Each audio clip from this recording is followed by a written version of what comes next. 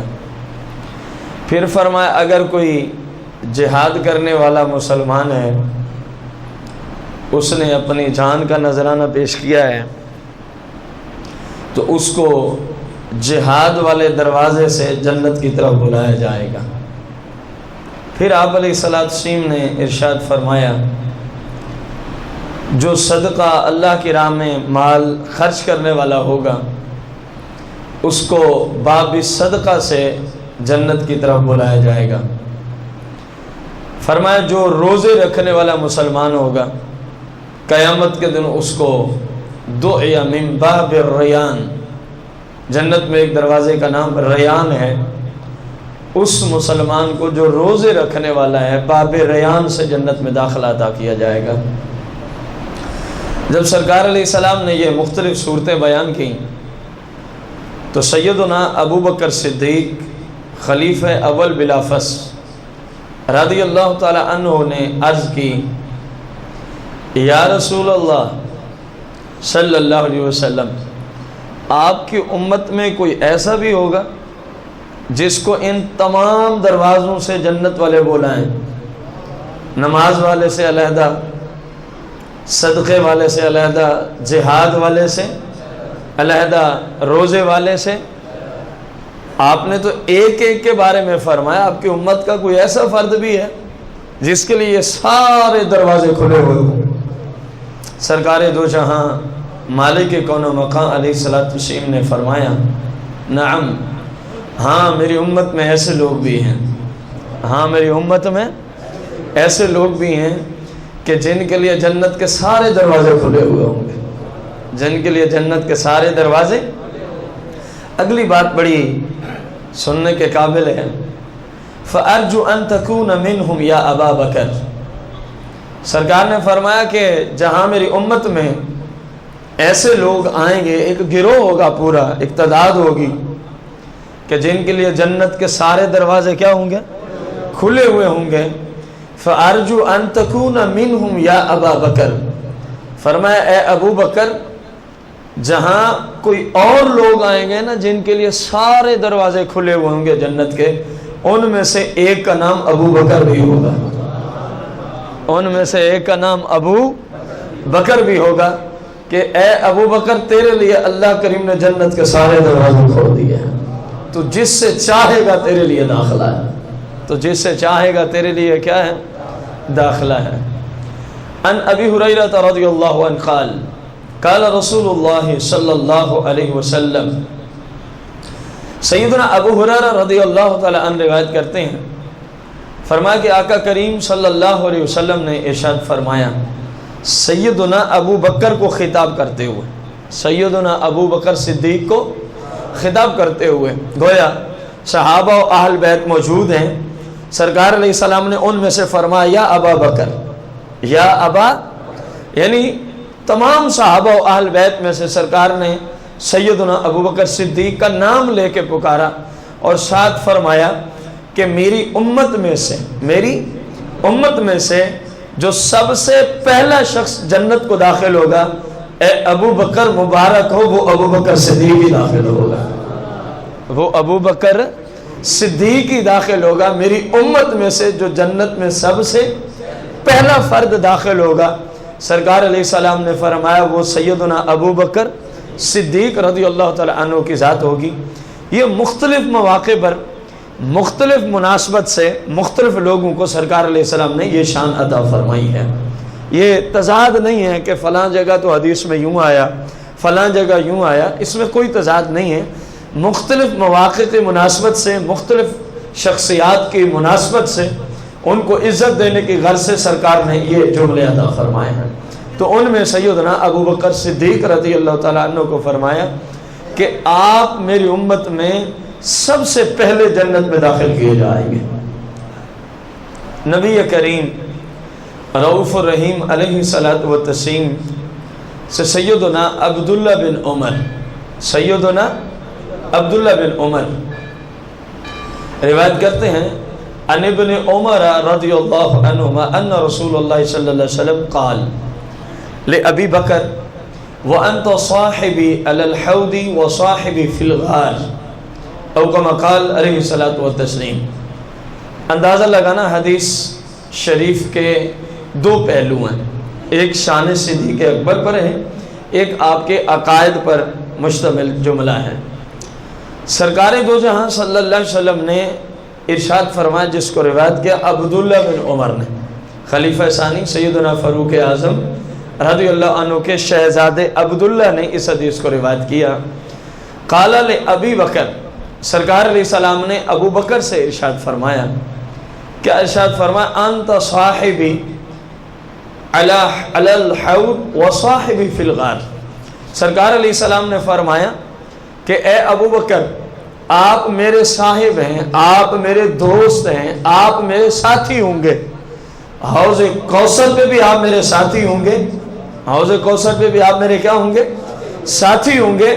اور فرمایا وہ صاحبی فی الغار، اے ابو بکر ایک رات آنے والی ہے، ہجرت کی رات، غار ثور میں بھی آپ میرے ساتھی ہوں گے، غار ثور میں بھی آپ میرے کیا ہوں گے؟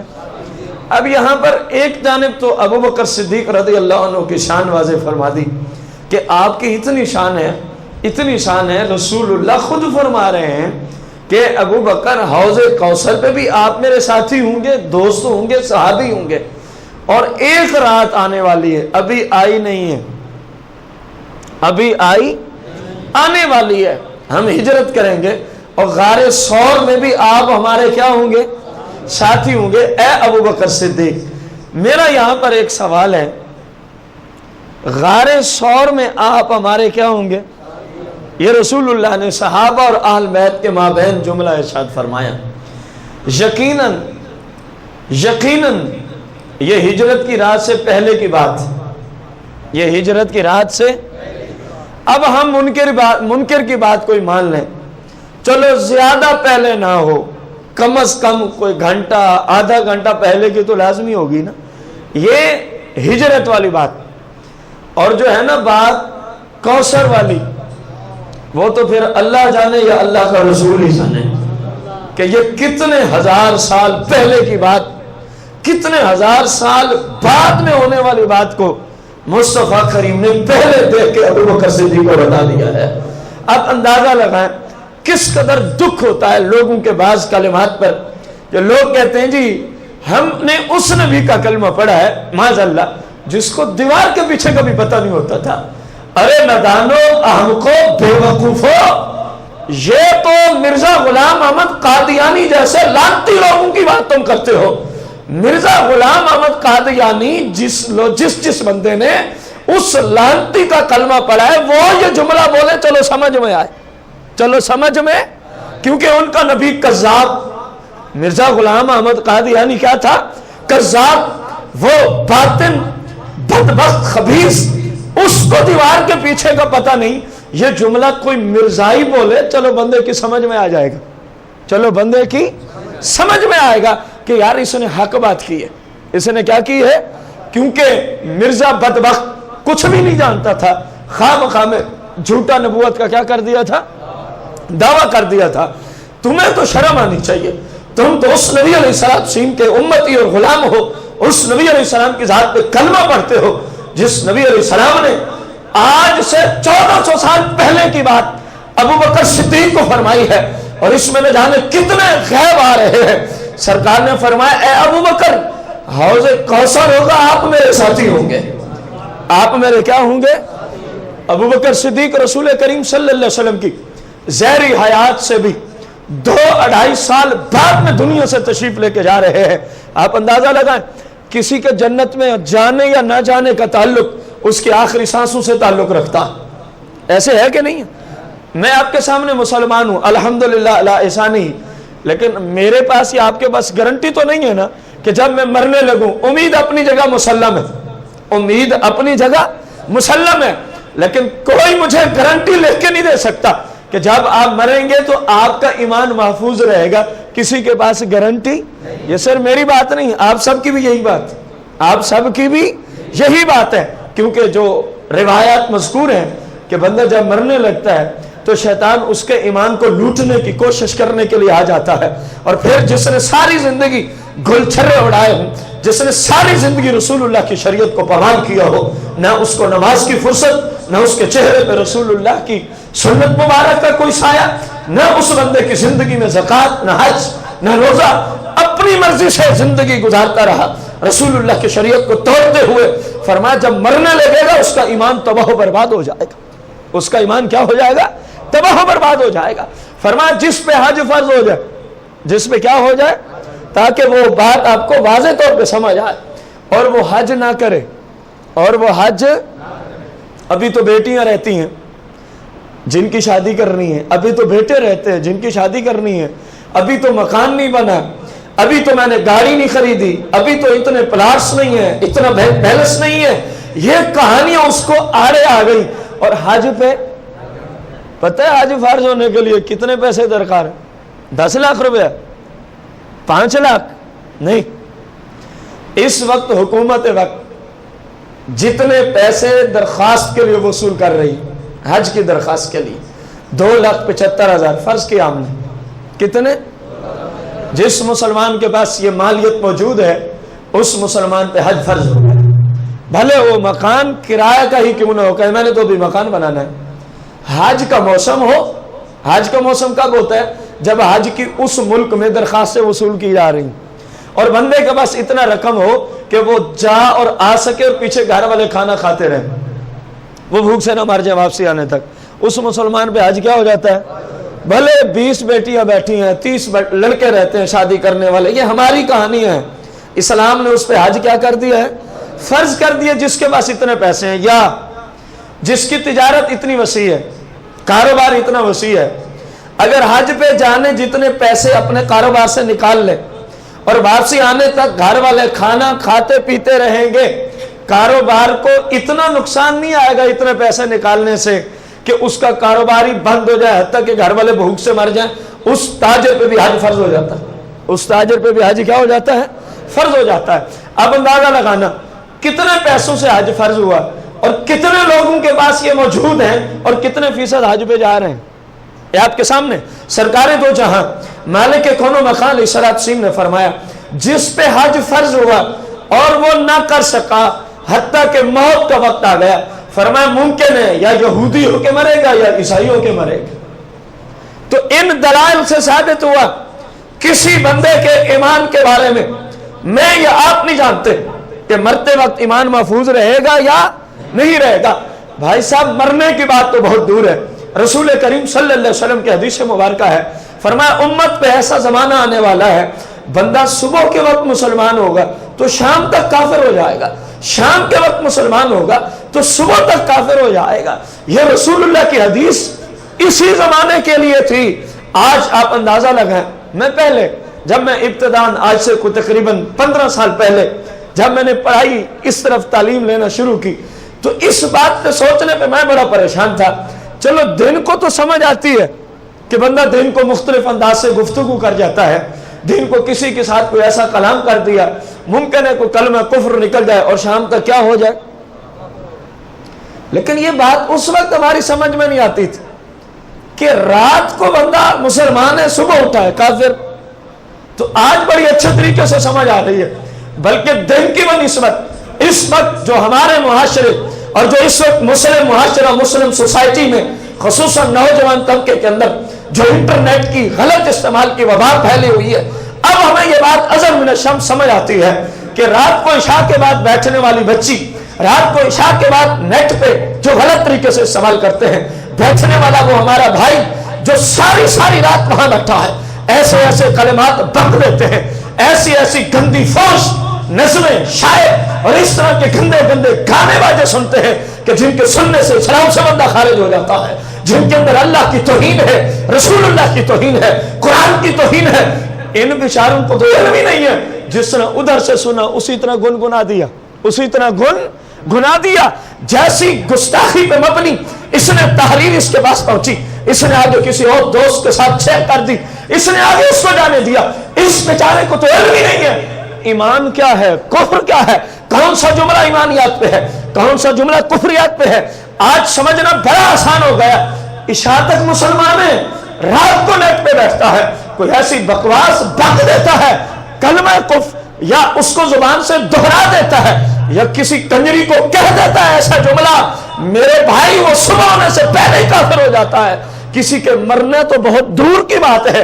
یہ چند مثالوں سے آپ کو مسئلہ ازل من الشمس سمجھ آ گیا ہوگا کہ کسی کا کوئی بھروسہ نہیں ہے کہ کس وقت وہ کافر ہو جائے، خصوصاً ہمارے زمانے میں، خصوصاً ہمارے بالخصوص نوجوان طبقے کی طرف نسبت کرتے ہوئے جو قرآن و حدیث کے علم سے دور بھاگتے ہیں، علماء کی صحبت سے دور ہیں، ان کو علماء اپنے دشمن نظر آتے ہیں، ان کو زمانے کے مفتی اپنے دشمن نظر آتے ہیں، ان کو اچھا لگتا ہے تو یہودی، ان کو اچھی لگتی ہیں تو یہودیوں کی عورتیں، ان کو کلچر اچھا لگا تو یہود و نصارہ کا، ان کو ثقافت پسند آئی تو یہود و نصارہ کی، اپنے محبوب تو عالم رسول کریم رؤوف الرحیم علیہ السلام کا طریقہ تو ان کو دور تک پسند ہی نہیں ہے۔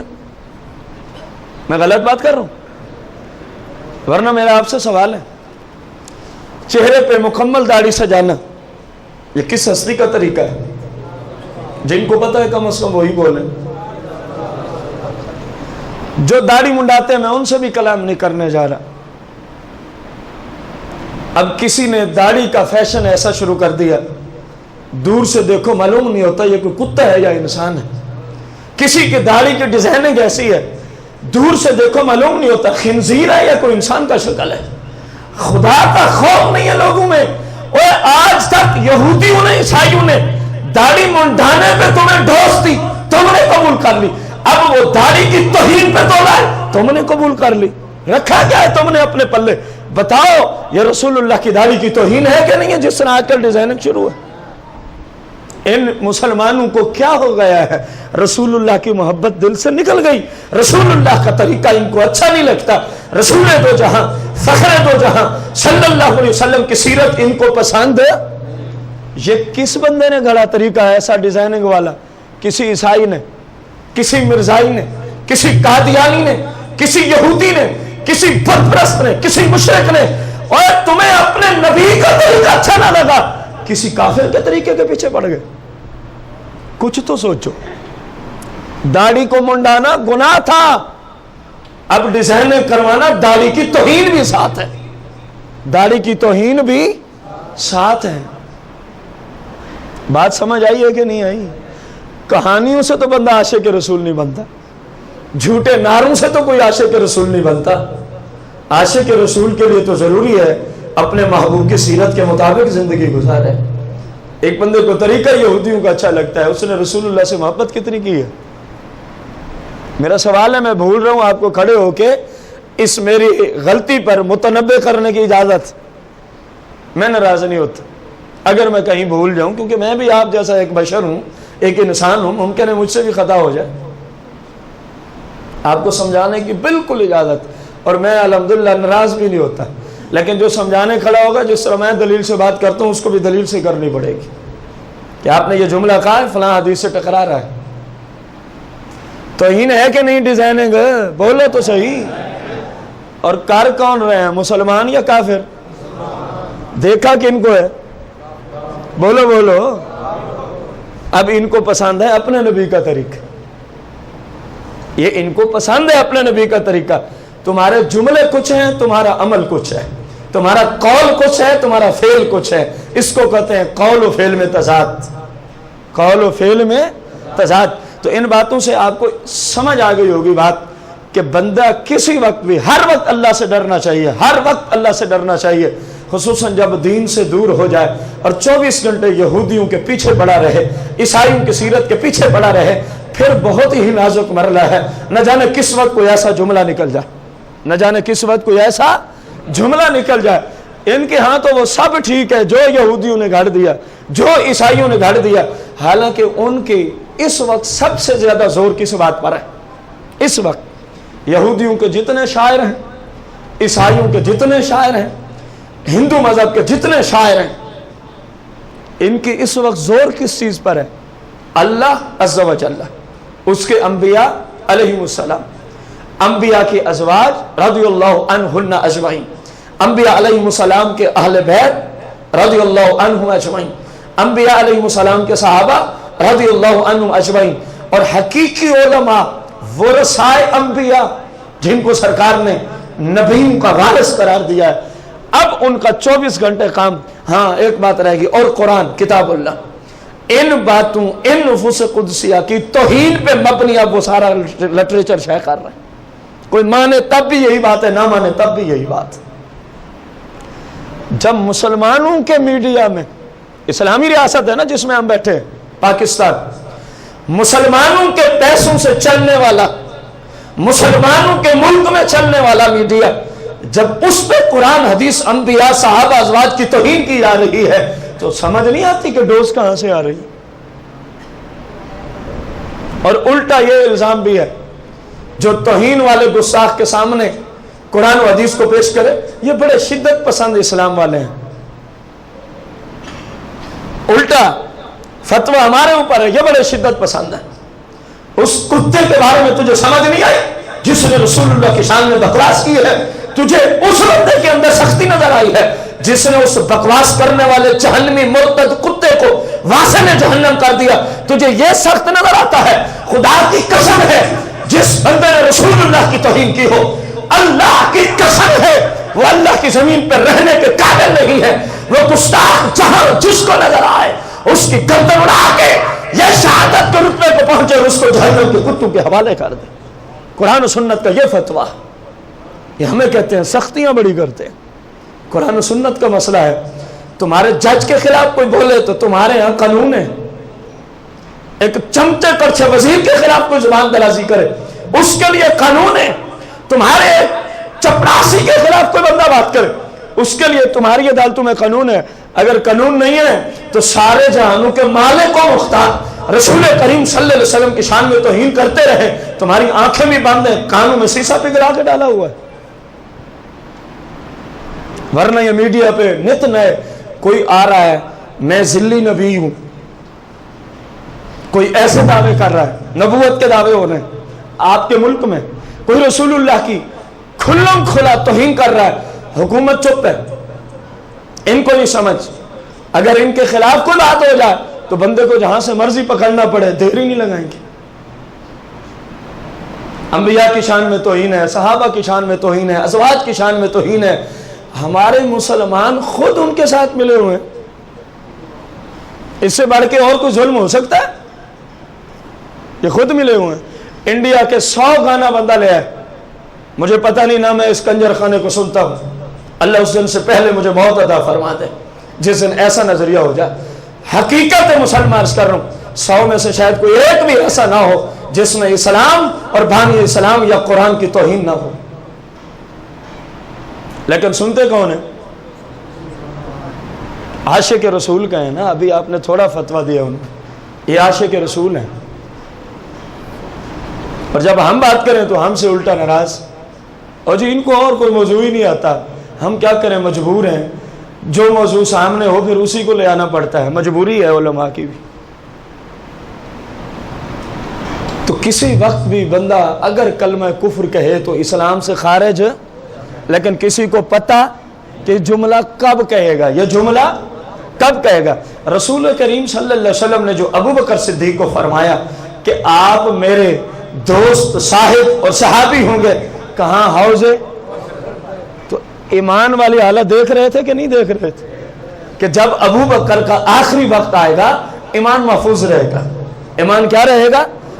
یہ غیب نہیں ہے تو کیا ہے، ابھی زندہ ہے ایک بندہ، اس کو پہلے فرمایا جا رہا ہے آپ کا ایمان محفوظ ہے، آپ کا ایمان کیا ہے؟ محفوظ ہے۔ یہ غیب نہیں ہے تو کیا ہے؟ دیوار کے پیچھے کی باتیں تو دور کی ہیں، رسول اللہ نے ہزاروں سال بعد میں ہونے والی بات بھی اپنے صحابہ کو بتا دی، فرمایا حوض کوثر ہوگا، ایک طرف میں کھڑوں تو دوسری جانب جناب صدیق اکبر کھڑے ہوں گے، دوسری جانب سیدنا صدیق اکبر رضی اللہ تعالی عنہ کی ذات ہوں گی۔ رسول کریم رؤوف الرحیم علیہ السلام سے ابو ہریرہ روایت کرتے ہیں، رسول کریم علیہ السلام نے ارشاد فرمایا، قال رسول اللہ صلی اللہ علیہ وسلم اُرِجَ بِي إِلَى السَّمَاءِ فَمَا مَرَرْتُ بِالسَّمَاءِ إِلَّا وَجَّدْتُ فِيهَا اسْمِي محمد رسول اللہ وَأَبُو بَكْرَ الصِّدِّيقُ خَلْفِي او کما قال نبی علیہ السلام۔ سرکار علیہ السلام نے فرمایا جس رات میں معراج پہ گیا، جس رات میں معراج پہ گیا تو میں فما مررت بسما، میں جس آسمان پہ بھی گیا ہوں، میں جس آسمان پہ بھی گیا ہوں تو میں نے وہاں پر کیا پایا ہے، وجدت فیہا اسمی محمد رسول اللہ، فرمایا میں نے ہر جگہ آسمان پہ یہ لکھا ہوا پایا ہے محمد رسول اللہ، محمد رسول اللہ صلی اللہ علیہ وسلم، اور ساتھ فرمایا وَأَبُو بَكْرَ الصِّدِّيقُ خَلْفِي، فرمایا جہاں میرا نام ختم ہوتا نا میں نے ساتھ لکھا ہوا پایا ہے ابو بکر صدیق، ابو بکر صدیق، فرمایا جہاں سے گزرا ہوں اپنا نام دیکھا ہے، اور جہاں اپنا دیکھا ہے وہی ابو بکر صدیق کا لکھا ہوا دیکھا ہے۔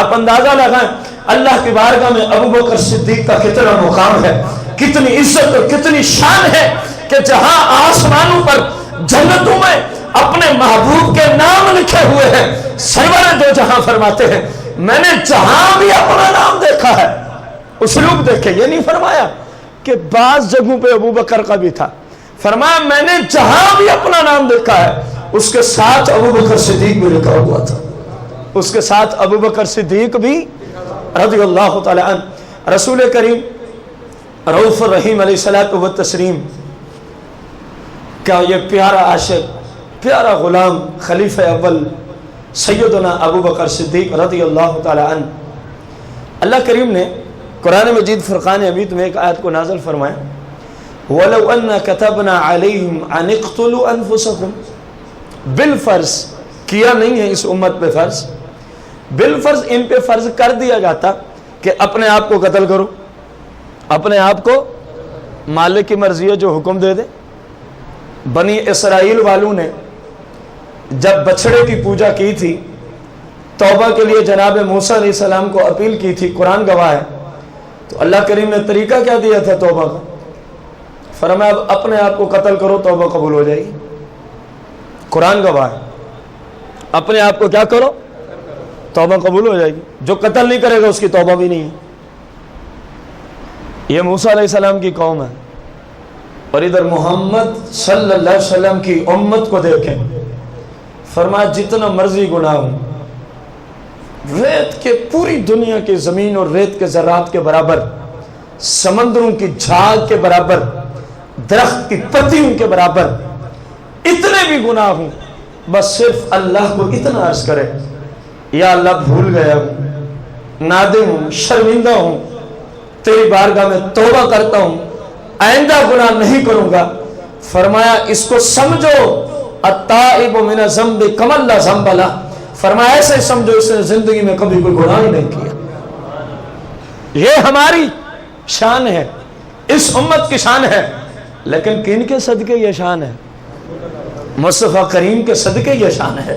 اور ادھر جب ایک گناہ ہوا، فرمایا ان کو توبہ کرنی ہے، ایک ہی طریقہ اپنے آپ کو قتل کریں، اور انہوں نے کیا اپنے آپ کو قتل، انہوں نے اپنے آپ کو قتل۔ یہ علیحدہ بات ہے کہ جناب موسیٰ علیہ السلام کی دعا سے پھر ان کو زندہ کر دیا گیا، یہ مسئلہ ہی الگ ہے، یہ مسئلہ ہی الگ ہے کہ آپ نے دعا کی، اللہ کریم نے پھر زندہ کر دیا، اللہ کریم نے پھر۔ اب ابو بکر صدیق کی شان دیکھو، اللہ فرماتا ہے بالفرض اگر اس طرح ہو جاتا کہ ان کو کہا جاتا ان اقتلوا انفسکم، کرو اپنے آپ کو قتل، قال ابو بکر یا رسول اللہ، سیدنا ابو بکر صدیق رضی اللہ تعالیٰ عنہ نے سرکار کی بارگاہ میں عرض کی جب آیت نازل ہوئی، حالانکہ فرمایا جا رہا ہے اگر ہم کہہ دیتے، کہا نہیں ہے، اگر ہم کہہ دیتے، قال ابو بکر رضی اللہ یا رسول اللہ لو امرتنی ان اقتل نفسی لفعلت، یا رسول اللہ اگر آپ مجھے حکم دے دیں، اللہ نے تو نہیں دیا، اگر آپ مجھے حکم دے دیں اے ابو بکر اپنے آپ کو قتل کر دے، لفعلت، یا رسول اللہ میں اپنے آپ کو آپ کے حکم پہ قتل کر دوں گا۔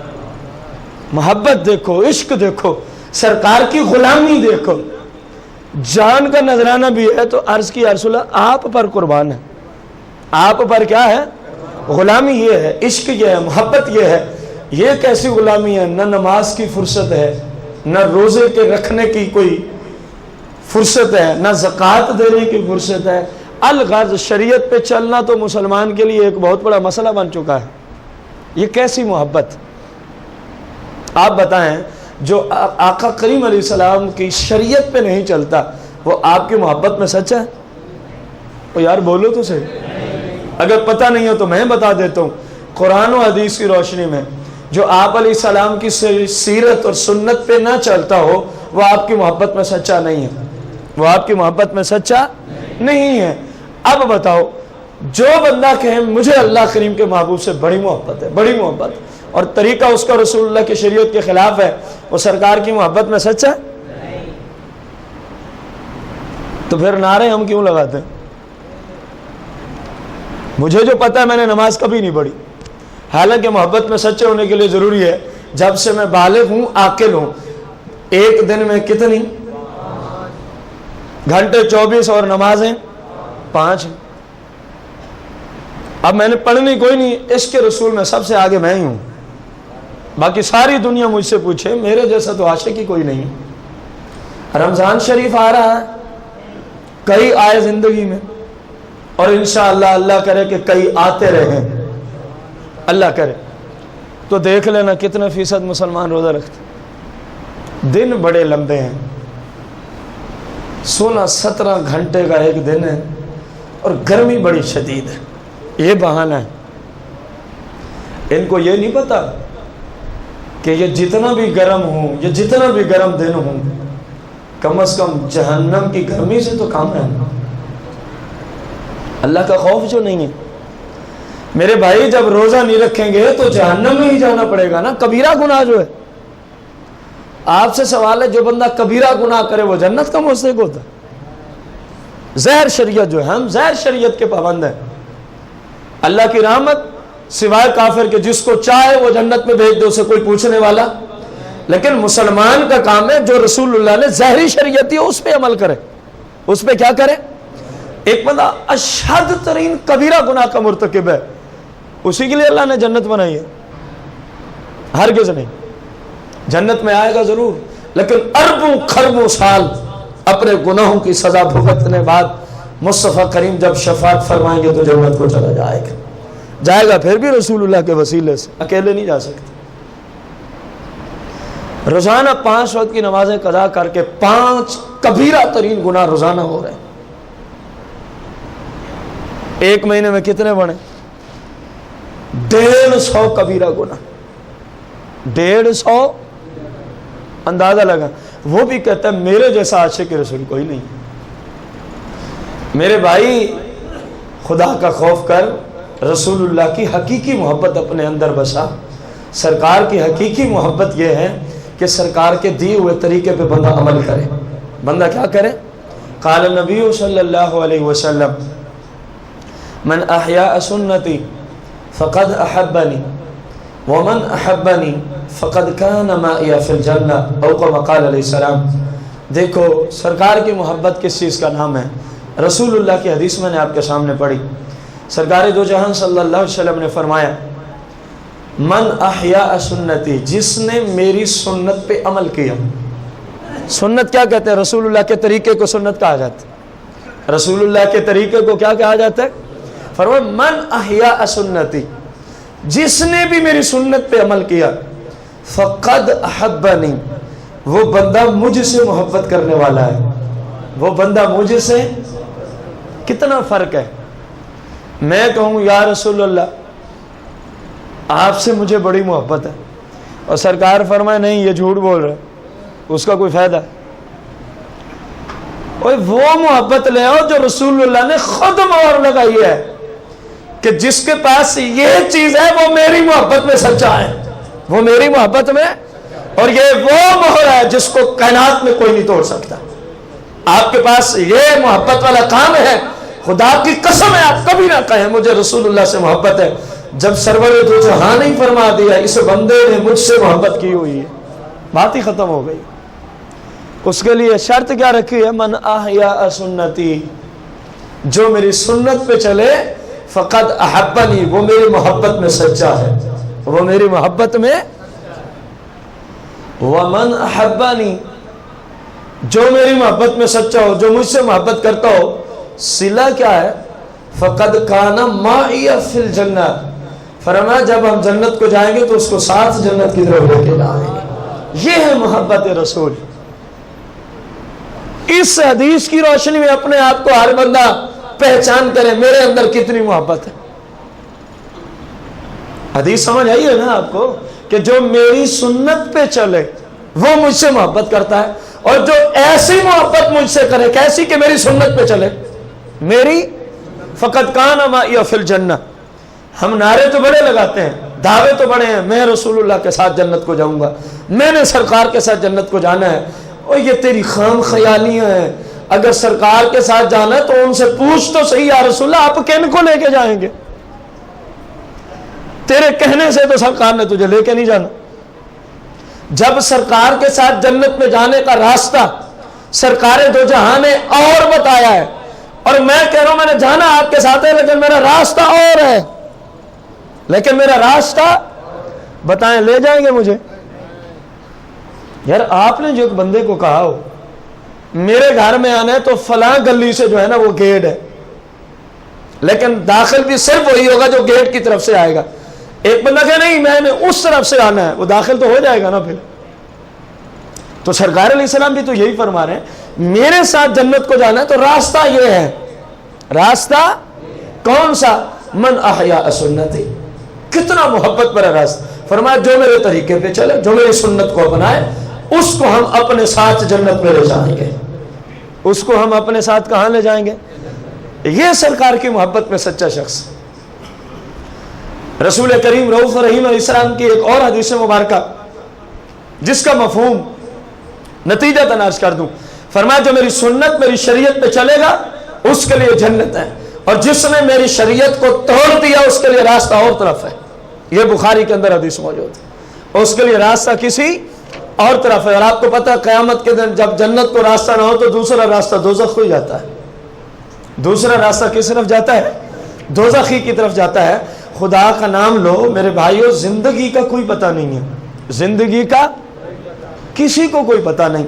ابھی ہم نے نماز جمعہ ادا کرنی ہے، انشاءاللہ کریں گے، لیکن گارنٹی نہیں ہے کہ ہم پڑھ سکیں گے یا پہلے ہی موت آ جائے. ہے کسی کے پاس گارنٹی؟ کوئی پتہ نہیں ہے. یہاں سے اگلی بات بھی کوئی کرنے دے گا یا پہلے موت آ جائے گی. پہلے کیا آ جائے گی؟ بیمار. مرنے کے لیے بیمار ہونا کوئی لازم نہیں ہے، بغیر بیماری کے بھی موت آ سکتی ہے. موت کا ایک وقت مقرر ہے. قرآن نے فیصلہ دیا نہ اس سے ایک سیکنڈ آگے جائے گی نہ پیچھے، نہ آگے اور نہ ہی. یہ میرے اور آپ جیسے لوگوں کی بات. جہاں تک تعلق انبیاء علیہ السلام کا ہے تو سرکار علیہ السلام نے فرمایا ہر نبی کو اختیار ہوتا ہے، وہ چاہے جب تک چاہے دنیا میں رہے، جب چاہے اللہ کی بارگاہ میں چلا جائے. یہ مجبوری والا معاملہ میرا اور آپ کا ہے. میرا اور انبیاء اس سے مستثنا ہیں. وہ جب چاہیں تو جیسا مسلم بیان کر رہی ہے، آئے ہوئے موت کے فرشتے کو واپس بھیج دیں. جناب موسیٰ علیہ السلام کی بارگاہ میں نہیں آئے تھے جبریل علیہ السلام، آپ کو لینے آیا، تھپڑ رسید کے آنکھ نکال کے رکھ دی. نبی کی تو یہ شان ہے. فرما جا میں نے جانا ہی نہیں ہے، جا میں نے آنکھ اپنے ہاتھ پہ رکھ کے اللہ کی بارگاہ میں جبریل پہنچے. یا اللہ کیسے بندے کے پاس بھیجا ہے؟ آنا تو دور کی بات ہے، اس نے میری آنکھیں نکال کے رکھ دی. یہ صحیح مسلم کی حدیث مبارک. نبی علیہ السلام کا مقام اور ہے. نبی علیہ السلام کا مقام، نبی ہر حیثیت سے مختار کل ہوتا ہے. اللہ کریم نے اس کو اپنی قدرت میں اختیار دیے ہوتے، وہ جیسے چاہے کر سکتا ہے. مجبور تو میرے جیسے بندے ہیں. مجبور تو جبریل آ گیا، والدین سے دور ہوں، وطن سے دور ہوں. اب وہ یہ نہیں مانے گا چلو ایک دفعہ چلے جاؤ امی سے ملاقات کر لو. کہے گا نہیں وقت ہو گیا، چلو وقت ہو گیا ہے. آپ کہنے یار میں نے توبہ کرنی ہے، ٹھہر جا تھوڑی دیر. وہ کہے گا نہیں مجبور ہوں، اللہ کا حکم ہے ابھی روح قبض کرنی. ایسا ہے کہ نہیں؟ خدا کا خوف کریں. زندگی کا کوئی پتہ نہیں ہے، کوئی بھروسہ نہیں ہے. کس وقت جناب جبریل علیہ السلام آ جائیں. اپنی زندگی کو رسول اللہ کی شریعت کے تابع کر دو، اپنی سیرت کو سرکار دو جہاں کی سیرت کے تابع کر دو. پھر جس وقت بھی آئے پریشانی کوئی نہیں. دن کو آئے، رات کو آئے، صبح آئے، شام آئے، آگے ٹھیک ہے جی کب سے انتظار تھا آپ کا، لیں یہ روح آپ کے سپرد ہے. انتظار کب سے تھا؟ آؤ گے تو رسول اللہ کو دیکھیں گے. قبر میں سرکار کی زیارت ہونی ہے. لیکن یہ مقام عاشقوں کا ہے جو شریعت کی روشنی میں عاشق ہیں، دعوے دار نہیں، جھوٹے نعرے والے نہیں. خدا کا خوف کریں، خدا کا خوف کریں. اپنی زندگی کو رسول اللہ کی شریعت کے تابع کر دیں. اللہ کریم سے دعا گو ہیں اللہ کریم مجھے آپ سب کو، تمام مسلمان بہن بھائیوں کو اللہ کریم ہمیشہ سرکار کی شریعت پہ عمل کی توفیق عطا فرمائے. آمین بجاہ نبی الکریم علیہ الصلوۃ والتسلیم.